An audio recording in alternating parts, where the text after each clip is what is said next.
बाबा राम ही रावण बनता है जी। हाँ जी। लास्ट में ये मतलब कैसे जी?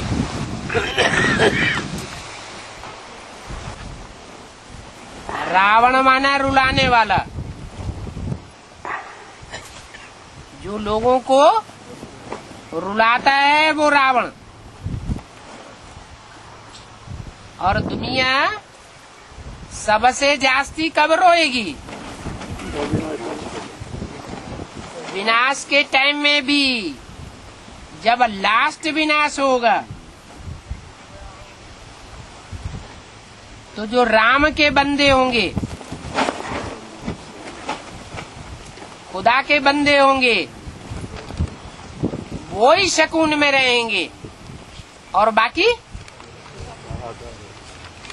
सब हाहाकार में मारे जाएंगे।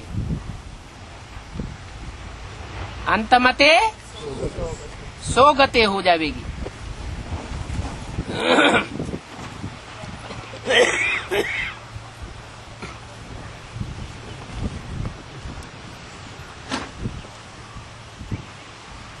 अभी भी जो भी आत्माएं उतर रही हैं ऊपर से, अथवा जो भी आत्माएं पुराने से पुरानी हैं, ज्यादा से ज्यादा जन्म लेने वाली,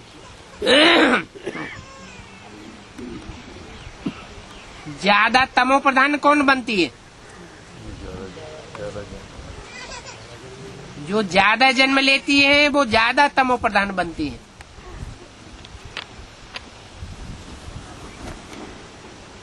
उनमें भी जो बाप के बच्चे हैं, जो कभी सबसे जास्ती सतो प्रधान थे, वो ही अंत में सबसे जास्ती तमो प्रधान बनते हैं। तमो प्रधान बनने वालों की लिस्ट में जो भी तमो प्रधान हैं, उन सबका बाप कौन है?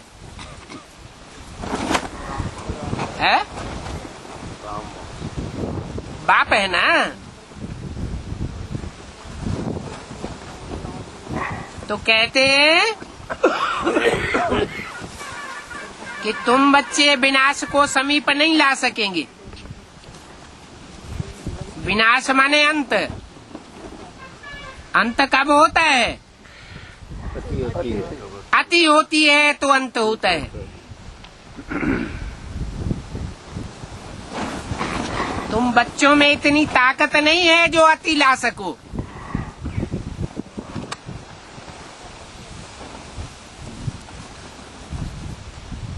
लास्ट फाइनल विनाश होगा, वो कब होगा? जब अति होगी।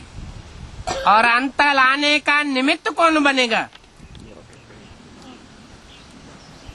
जो आज के एटम बम बनाने वाले वैज्ञानिक हैं, उनमें इतनी ताकत है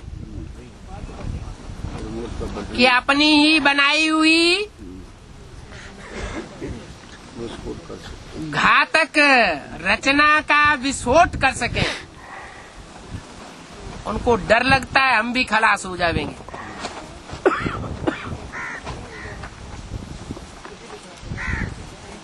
तो बाप को ही आगे कदम बढ़ाना पड़ता है। अति होती है तो अंत हो जाता है। इसलिए बोला, गीता में भी बोला, स्वरूपनिष्ठ सारी दुनिया का संहार कर दे तो भी उस पर पाप नहीं लगता। ये आत्मिक स्थिति की प्रैक्टिस की बात है। और ये प्रैक्टिस ज्ञान में आने के तुरंत बाद फाउंडेशन पीरियड में ही जिसने ये प्रैक्टिस जास्ती कर ली, उसका फाउंडेशन पक्का हो गया। आदि पक्का तो अंत भी पक्का हो जाता है।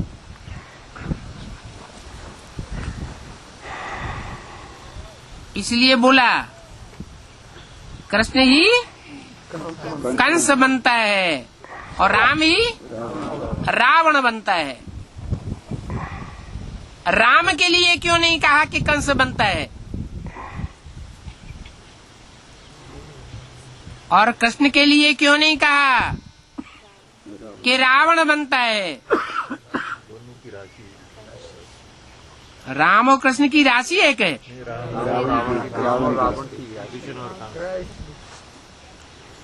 इसलिए कहा कि राम वाली आत्मा रावण के साथ युद्ध करती है और कृष्ण वाली आत्मा जो कृष्ण को मारने के लिए आतुर बना पड़ा है, उसके साथ कैसा युद्ध करती है? गुरिल्ला वार। सामने आके युद्ध नहीं करती। शिवाजी ने युद्ध कैसा किया था? छापा मार छुपा हुआ युद्ध।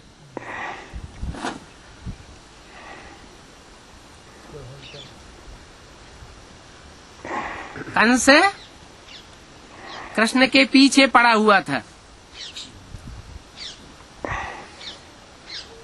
एक से एक भयंकर राक्षसी आत्माओं को कृष्ण को मारने के लिए भेजता था और कृष्ण क्या करता था? गाँवों में छुपा हुआ फिरता था।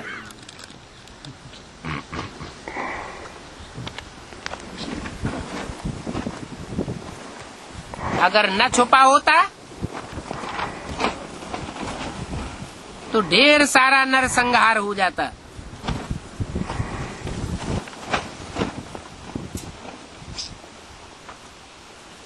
बड़े जैसा कर्म करते हैं, बड़ों को देख छोटे भी वैसा कर्म करते हैं।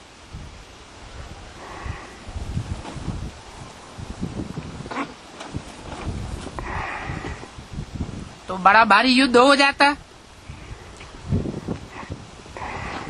इसलिए महाभारत युद्ध में भी कृष्ण भगवान को किस रूप में दिखाई दिए हैं? रण छोड़ सामने आकर के युद्ध नहीं किया।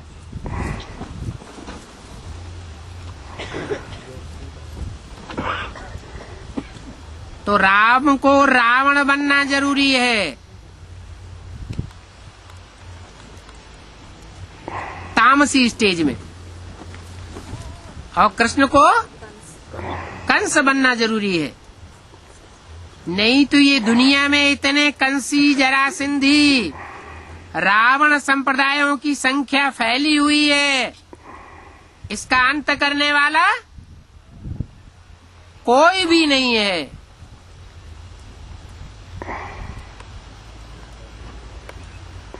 लेकिन लास्ट चांस में,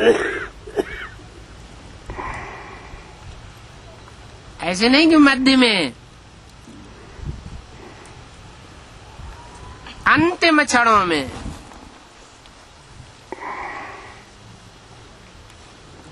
और जो सारी सृष्टि का बाप है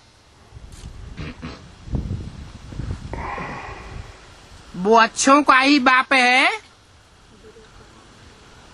या बुरों का भी बाप है? तो देवताओं का भी बाप है तो दैत्यों का भी बाप है।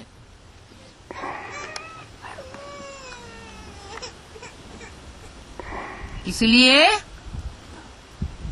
अच्छे में भी आगे और बुरे में भी आगे। भक्ति मार्ग वालों ने कथाएं बना दी है। चारों युग प्रताप तुम्हारा है, प्रसिद्ध जगत उजियारा।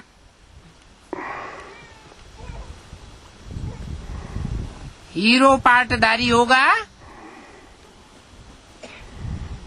तो हीरो ही पार्ट बजाएगा।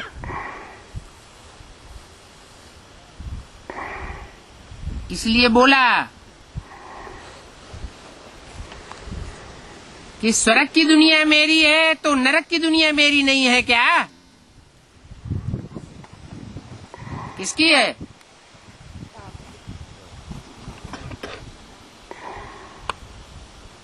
स्वर्ग का भी और नरक का भी। बीज कौन है? बाप ही बीज है। तो खलास कर देना चाहिए, न सुख रहेगा न दुख रहेगा। सुख दुख से परे हो जाएंगे सब। फिर फायदा होगा कि नुकसान होगा? खेल खलास हो जाएगा। आनंद ही नहीं आएगा। तो बाबा ये सारा काम प्रेरणा से होगा मतलब? हाँ जी। प्रेरणा माना क्या है? प्रेरणा होगा तो पकड़ा कौन जाएगा? है?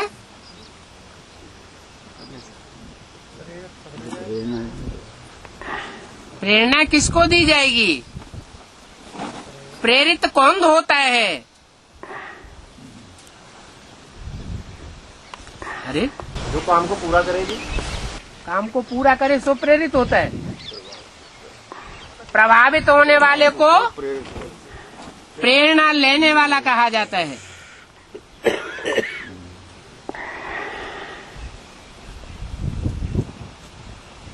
स्त्री जाति कलयुग के अंत में अबला क्यों बन जाती है?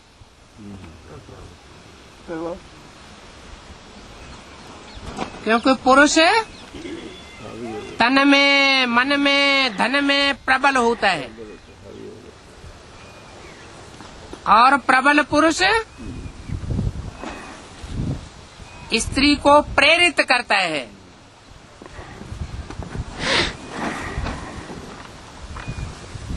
तो प्रेरित हो जाने के कारण अबला बन जाती है। अभी बाप सबल बनाने आया हुआ है।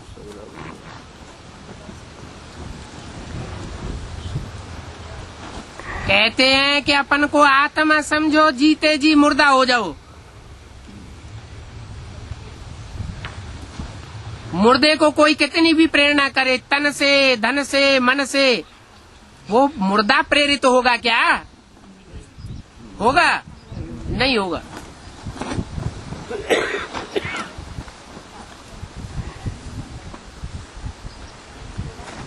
ये बाप रूहानी बाप पाठ पढ़ाते हैं। शंकर पाठ नहीं पढ़ाता।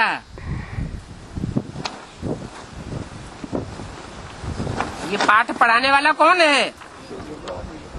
Supreme soul.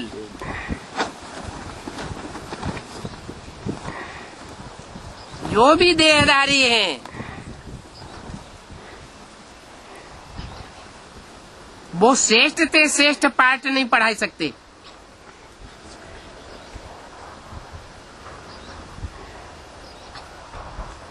इसलिए ब्रह्मा से प्राप्ति नहीं,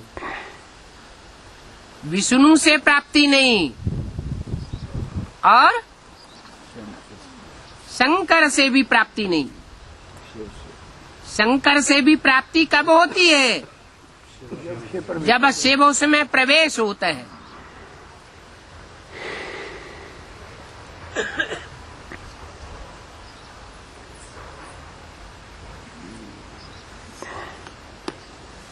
शक्तियों द्वारा संहार गाया हुआ है।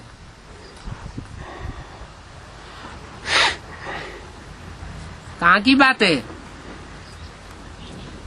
शक्तियां असुर संहारिणी गाई हुई हैं। ये बात कहाँ की है? संगम युग की बात है। वो शक्तियां विनाश की प्रेरणा कहाँ से लेती हैं? जो महाकाली बन करके असुरों का संहार करती हैं।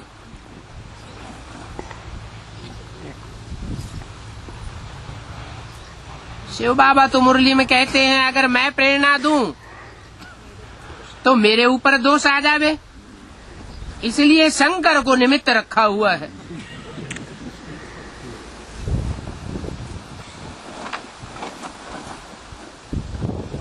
फिर बोला, विनाश ऐसे से कराता हूं जिस पर कोई पाप न लगे।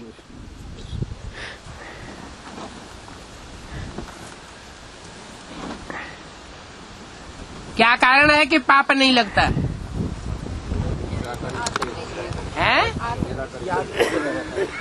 आत्मिक स्टेज। आत्मिक स्टेज देवताओं की होती है। कोई भी कर्म करते हैं उस कर्म का लेप छेप देवताओं को नहीं लगता। बाबा फिर तो शिव की जो स्टेज है वो तो सदा ही फिर आत्मिक स्टेज रहती है जी, फिर उसके ऊपर दोष क्यों लगता है जी? कहाँ कहा है शिव के ऊपर दोष लगता है? नहीं मतलब अगर आत्मिक स्टेज की बात है, शंकर के ऊपर दोष इसलिए नहीं लगता क्योंकि उसकी आत्मिक स्टेज रहती है जी। ऐसा नहीं है कि सदैव आत्मिक स्टेज रहती है। बाबा ने कहा प्रैक्टिस करो, अभी अभी साकारी, अभी अभी आकारी, अभी अभी। तो ये क्यों कहा कि साकारी रहो? जब बाप समान बनना है तो सदा निराकारी रहो। अभी अभी साकारी बनने की क्या दरकार? क्योंकि साकारी षष्ठी पर 84 जन्म पार्ट भी बजाना है, मुझे नहीं बजाना है। माना? बाप को नहीं बजाना, शिव बाप को पार्ट नहीं बजाना है। किसको बजाना है? बच्चों को बजाना है। इसलिए 1 सेकंड में साकारी, 1 सेकंड में आकारी, 1 सेकंड में निराकारी। जिनकी ये प्रैक्टिस है तीखी होगी, वो फिर बाप के सहयोगी बन सकेंगे, महाकाल के।